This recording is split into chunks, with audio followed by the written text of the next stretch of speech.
হ্যাঁ ফ্রেন্ডস, আমি এখন কানসাট স্লুইস গেটের উপরে।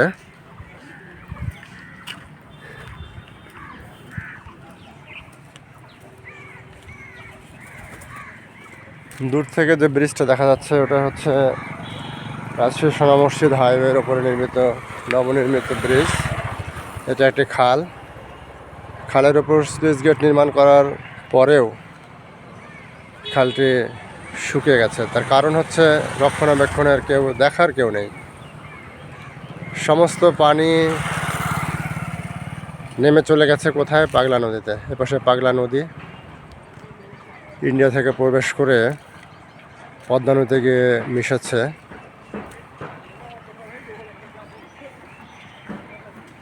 নদীতেও খুব বেশি পানি নেই।